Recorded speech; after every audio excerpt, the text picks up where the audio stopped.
วันนี้มากันเยอะเลยที่จริงวันออกพรรษานะเป็นเรื่องของพระไม่เกี่ยวกับโยมนะ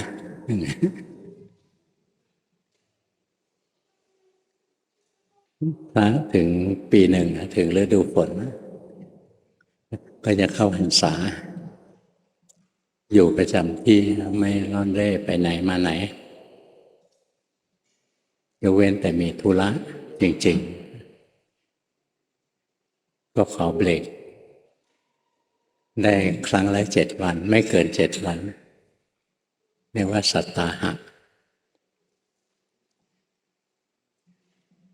วันนี้ก็เป็นวันที่ครบ3 เดือนไม่เคยมีพระกลุ่มหนึ่งไปรวมกลุ่มกันอยู่แล้วไปจำพรรษานอกเมืองพอออกพรรษาแล้วก็กลับมาเฝ้าพระพุทธเจ้าก็มาอวดกันมาคุยรายงานการปฏิบัตินะบอกตลอดพรรษาเนี้ยได้ประพฤติข้อวัดปฏิบัติอย่างหนึ่งคือ3 เดือนนี้ไม่พูดกันเลยเรียกปิดวาจาไม่พูดตลอด3 เดือนจะได้ไม่ต้องทะเลาะกันคนทะเลาะกันก็อาศัยปากเป็นหลักนึกว่าพระพุทธเจ้าจะชมพระเจ้าบอกมันเป็นวิธีปฏิบัติเหมือนฝูงวัวเป็นโมฆะวัดโมฆะวัดเป็นโมฆะวัดพระเจ้าไม่อนุญาตนะอยู่ด้วยกันแล้วไม่ให้พูดกันท่านก็บอกว่าถ้าอยู่ด้วยกันนะมีอะไรมันก็ต้องตักเตือนกันได้ก็เลยกำหนดวันออกพรรษาเนี่ยให้เป็นวันเรียกวันมหาปรณามหาปรณาเนี่ยเป็นการเปิดโอกาสให้เพื่อนพระด้วยกันตักเตือนถ้าเห็นว่าเราทำอะไรไม่ดีในพรรษานี้หรือได้ยินว่าเราพูดไม่ดีในพรรษานี้ หรือเรามีพฤติกรรมอะไรที่น่าสงสัยว่าจะไม่ดี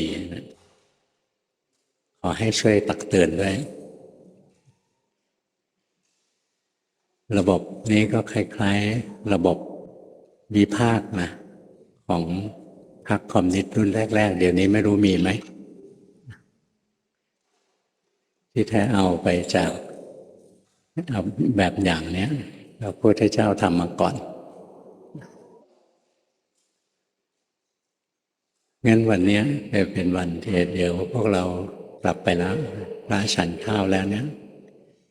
ก็จะภาวนาคนแรกที่ต้องภาวนาคือหลวงพ่อจะต้องบอกกับลูกศิษย์ว่าถ้าเห็นหลวงพ่อทำอะไรไม่ดีหรือได้ยินหลวงพ่อพูดอะไรไม่ดีหรือสงสัยว่าหลวงพ่อทำอะไรไม่ดีนะให้บอกด้วยให้ตักเตือนแล้วถัดจากนั้นก็เป็นพระอาจารย์ไล่ไปถ้าตามระบบจริงๆก็คือจะตักเตือนกันจริงๆแต่ในทางปฏิบัติเนี่ยไม่ค่อยมีการตักเตือนกันนะมันเหลือแต่ระบบแต่ว่าคืนไปเตือนกันเดี๋ยวโกรธกันเองใจไม่ถึงนะส่วนใหญ่เขาก็มาท่องภาวนาบทภาวนาแล้วก็จบแต่ที่วัดหลวงพ่อเนี่ยเราวิจารณ์จริงๆถ้าทำไม่ดีนะก็พูดกันแต่ช่วงนี้พระเยอะตอนภาวนาเราก็พูดไล่ทุกองค์นะก็ถามเมื่อวานหลวงพ่อก็เลยพูดไปแล้วตรงไหนบกพร่องตรงไหนอะไรอย่างนี้แก้ไข เห็นไหมมันเป็นเรื่องของพระนะไม่ใช่เรื่องของโยมแล้วโยมมาทำอะไรเยอะแยะเลยวันนี้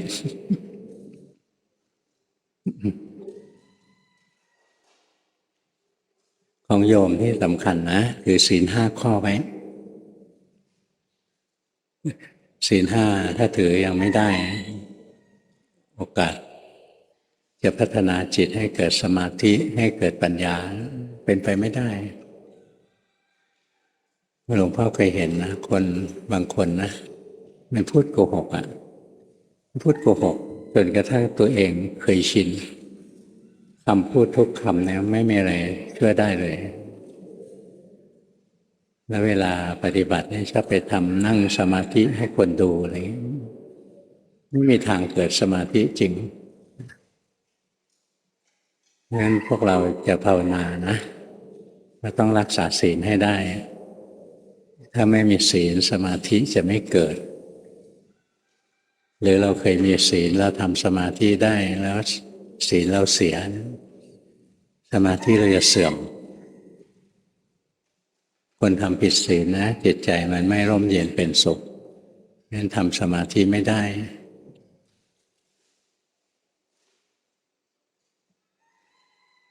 งั้นจุดสำคัญนะพวกเราถือศีลห้าข้อไว้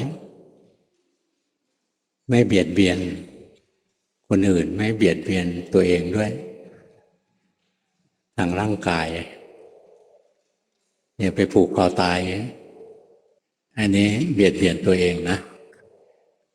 ไม่ดีหรือไปทำแท้ง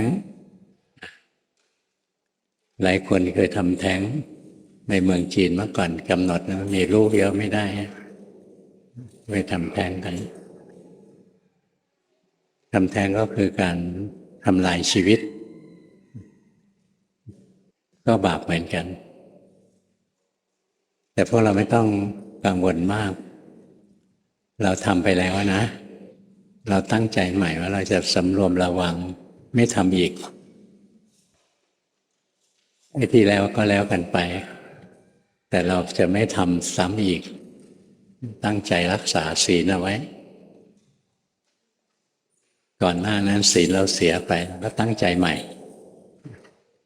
การถือศีลไม่มีใครบังคับเราหรอกอยู่ที่ความตั้งใจของเราเองพอเราตั้งใจแล้วนะแล้วก็ลงมือปฏิบัติต่อส่วนผลของกรรมที่ทำแล้วยังไงก็มีนี่คนทั่วไปไม่ได้มีญาณทัศนะที่จะรู้ที่จะเห็นถ้าเราภาวนาเราระลึกชาติได้หรือเรารู้ว่าคนนี้ตายแล้วไปเกิดที่ไหนอะไรเงี้ยเราจะรู้ว่ากฎแห่งกรรมมีจริงๆสัตว์ที่ตกทุกข์ได้ยากนะมีมากมายเหลือเกิน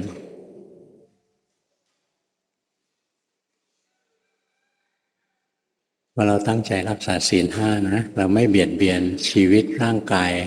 ของตัวเองและคนอื่นไม่ประทุษร้ายทรัพย์สินของตัวเองของคนอื่นอย่างเราขโมยเขาเนี่ยประทุษร้ายเขาหลอกให้เขามาลงทุนแล้วก็โกงเขาเนี่ยก็ประทุษร้ายทรัพย์สินเขาชาวพุทธเราไม่ทำนะเราจนดีกว่าเราชั่วคนจนไม่ได้น่ารังเกียจคนชั่วน่ารังเกียจแล้วผลมันก็ไม่เหมือนกันอย่างเราจนนะแต่เรามีศีลมีธรรมนะจิตใจเราสูงจิตใจเราร่มเย็นเป็นสุขคนชั่วร่ำรวยพอโกงเข้ามานะจิตใจไม่มีความสุขนะมันก็หวาดระแวงวันไหนจะถูกจับได้อะไรเงี้ยไม่มีความสุขจริงงั้นเราไม่เบียดเบียนทรัพย์สินไม่ประทุษร้ายทรัพย์สินของผู้อื่นของตัวเองด้วย มีเงินมีทองก็ไปเล่นการพนันหายนะหมดทรัพย์สินเงินทองบางทีพ่อแม่ให้ไว้บรรพบุรุษให้ไว้ก็ไปเล่นการพนันก็เสื่อมสลายหมดพ่อแม่รู้ก็เสียใจงั้นเราก็ไม่ทำนะไม่เบียดเบียนชีวิตร่างกายไม่เบียดเบียนทรัพย์สินไม่เบียดเบียนคนที่รักอย่างเราแต่ละคนนะเราก็มีคนที่เรารักถ้าคนที่เรารักถูกทำลายเราก็เสียใจงั้นอย่างเรามีภรรยามีสามีแล้วนอกใจเราก็เสียใจนะเป็นการทำร้ายจิตใจกันงั้นศีลนะเป็นเรื่องที่จะทำให้ตัวเราเนี่ยร่มเย็นเป็นสุขด้วยจะทำให้สังคมร่มเย็นเป็นสุขด้วยพยายามรักษากันไว้ศีลข้อสี่นะทำร้ายกันด้วยคำพูดด้วยการโกหกหลอกลวงกันด้วยการใส่ร้ายป้ายสีกันยุให้เขาทะเลาะกันบางทีก็ไปด่าเขาพูดคำหยาบเนี่ยการที่เราผิดศีลข้อสี่ทำให้เครดิตของเราตกต่ำคำพูดของเราเชื่อถืออะไรไม่ได้แล้วมันเป็นการสะสมกิเลสของเราด้วยกิเลสของเราก็จะแรงขึ้นทำร้ายคนอื่นด้วยทำร้ายตัวเองด้วยศีลข้อห้าไม่ประทุษร้ายสติสัมปชัญญะของตัวเองแล้วทางที่ดีก็อย่าไปทำร้ายสติสัมปชัญญะของคนอื่นทำลายสติสัมปชัญญะก็ด้วยการเสพยาเสพติดนะกินเหล้าสูบกัญชาสูบฝิ่นเมื่อก่อนประเทศจีนถูกฝรั่งบังคับให้ขายฝิ่นได้มันจะเอาฝิ่นมาขายเมืองจีนเป็นการทำลายความแข็งแรงของประเทศจีนจะได้เข้ามายึดครองง่ายๆคนติดยาเสพติดนะติดฝิ่นอะไรไม่มีสติไม่มีปัญญาจะรักษาบ้านเมืองกระทั่งชีวิตครอบครัวของตัวเองก็รักษาไม่ได้งั้นเราก็หลีกเลี่ยงนะชาวพุทธเราสิ่งเสพติดทั้งหลายนะหลีกเลี่ยงมันให้หมดเลยแล้วเราก็ไม่เอาสิ่งนั้นไปให้คนอื่นด้วยอย่างพวกฝรั่งเอาฝิ่นมาบังคับคนจีนนะให้เปิดตลาดสูบฝิ่นกันเสรีเลยเนี่ยตัวเองไม่สูบนะแต่เอาของไม่ดีมาให้คนอื่นทำลายสติปัญญาของคนอื่นเพราะเราไม่สิ่งเสพติดนะเราไม่เอาบริโภคเองแล้วเราก็ไม่ให้คนอื่นด้วยหลวงพ่อนะเลี้ยงข้าวคนอื่นเนี่ยบ่อยๆนะตอนเป็นโยมอะแต่ไม่เคยเลี้ยงเหล้าใครเลยมันทำลายสติของคนอื่นเราไม่กินแล้วก็ไม่ให้คนอื่นต้องมากินเพราะเราเป็นคนเอาไปให้เขาก่อนที่หลวงพ่อจะบวชหลวงพ่อทำงานอยู่องค์การโทรศัพท์ TOT เดี๋ยวนี้ยุบไปแล้วกลางวันนะก็จะมีคนมาเรียนกรรมฐานกับหลวงพ่อนะจัดคิวไว้ให้วันละ5 คนมากันทุกวันบางวันมาเกินนี้มาเรียนตอนพักเที่ยงหลวงพ่อถึงเวลานะหลวงพ่อก็ไปที่โรงอาหารแล้วซื้อคูปองเอาไว้เยอะเลย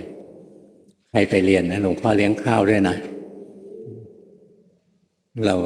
พอมีอยู่เราก็ให้เขากินไม่เห็นเสียหายอะไร งั้นสอนกรรมฐานด้วยนะแล้วก็หาข้าวให้กินด้วยพาไปกินน้ำกินกาแฟกินน้ำชาอะไรสอนกรรมฐานให้สบายใจอย่างคนหิวโซมาเรียนกรรมฐานยากงั้นอยู่ในวัดเนี่ยหลวงพ่อก็เลยต้องมีข้าวไว้พวกเรามาอยู่ข้าวมากินข้าวซะก่อนแล้วค่อยมาฟังธรรม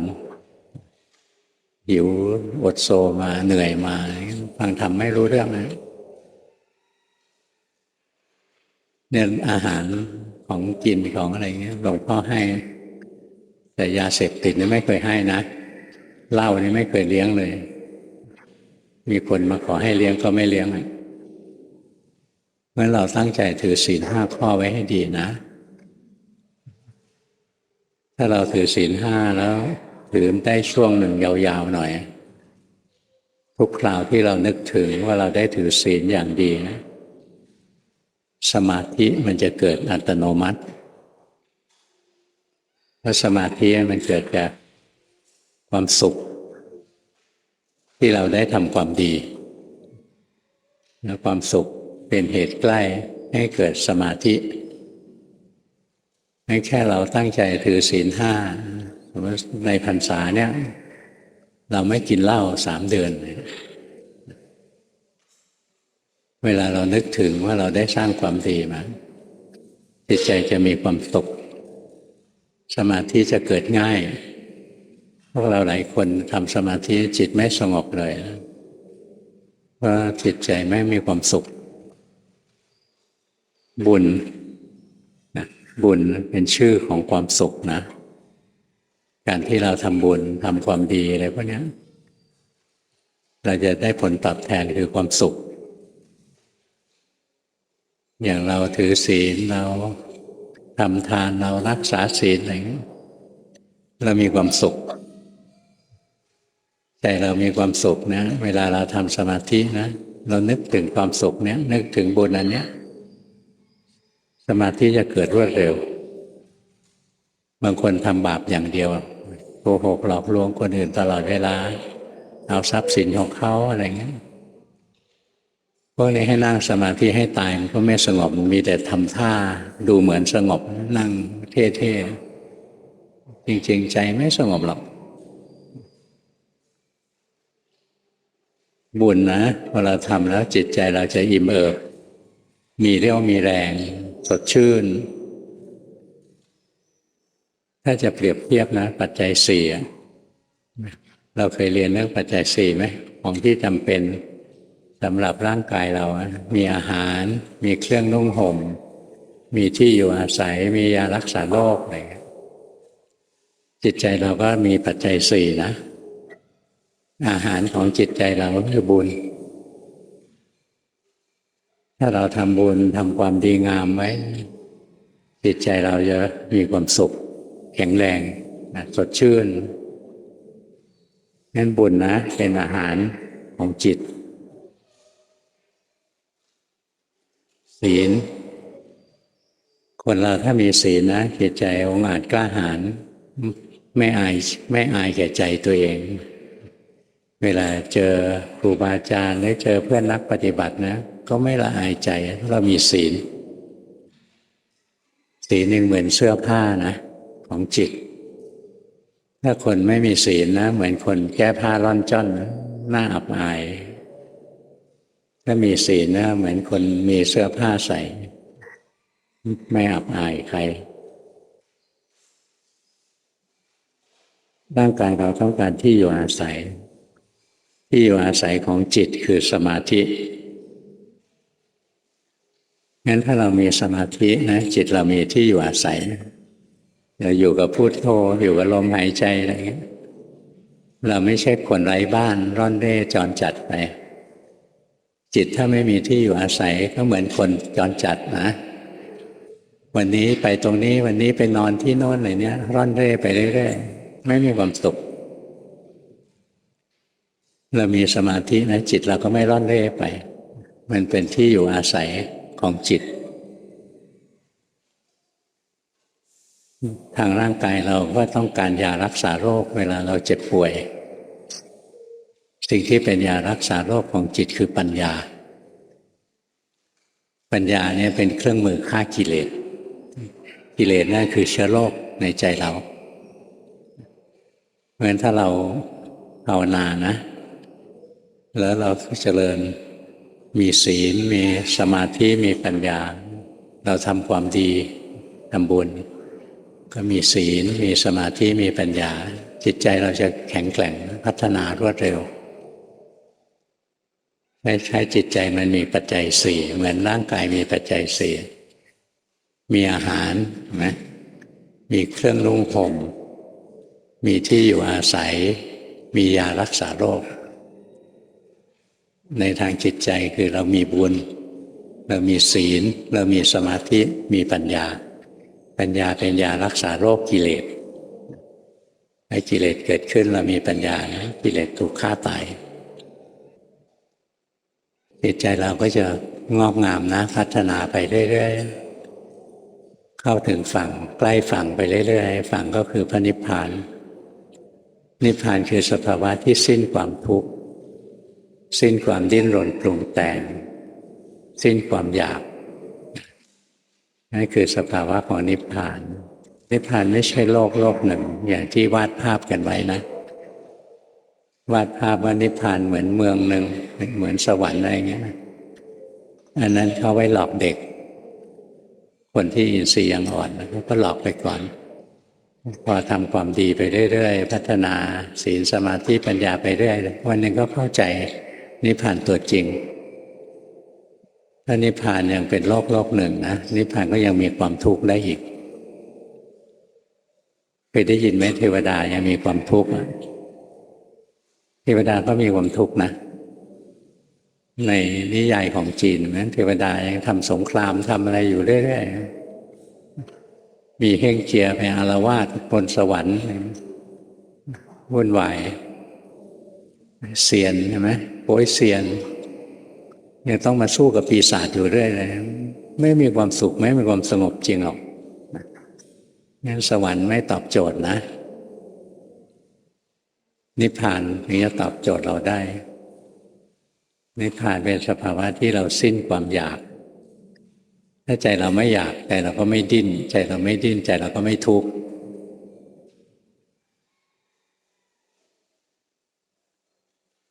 งั้นพยายามฝึกตัวเองนะ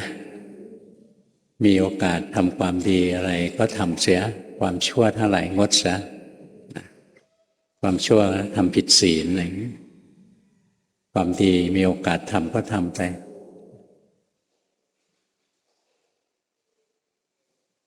ทุกวันทำในรูปแบบจะได้ฝึกให้จิตมีสมาธิให้จิตมีบ้านอยู่กับพุทโธอยู่กับลมหายใจอยู่กับกรรมฐานอะไรก็ได้ที่มันดีๆพอจิตใจเรามีกำลังแล้วเราก็มาเจริญปัญญาเรียนรู้ความจริงของร่างกายของจิตใจไปถ้าเราเห็นความจริงของร่างกายว่าร่างกายนี้ต้องแก่ต้องเจ็บต้องตายเป็นธรรมดาต่อไปอะไรเกิดขึ้นในร่างกายนะใจเราจะไม่ทุกข์ถ้าเราเห็นความจริงนะว่าจิตใจเรากระทบอารมณ์ที่ดีบ้างไม่ดีบ้างต่อไปเวลาเราเจอสิ่งที่ไม่ดีอย่างคนที่เรารักตายไปอะไรเงี้ยจิตใจเราจะไม่ทุกข์เพราะเราเห็นความจริงแล้วความรู้สึกทั้งหลายมาแล้วมันก็ไปเหมือนกันหมดเพราะฉะนั้นพยายามพัฒนาตัวเองนะอยู่ในเส้นทางที่ดีที่เล่าให้ฟังเนี้ยและชีวิตจะมีความสุขไม่มีความสุขอะไรเสมอเหมือนพระนิพพานนะเพราะความสุขอย่างอื่นไม่ยั่งยืนหรอก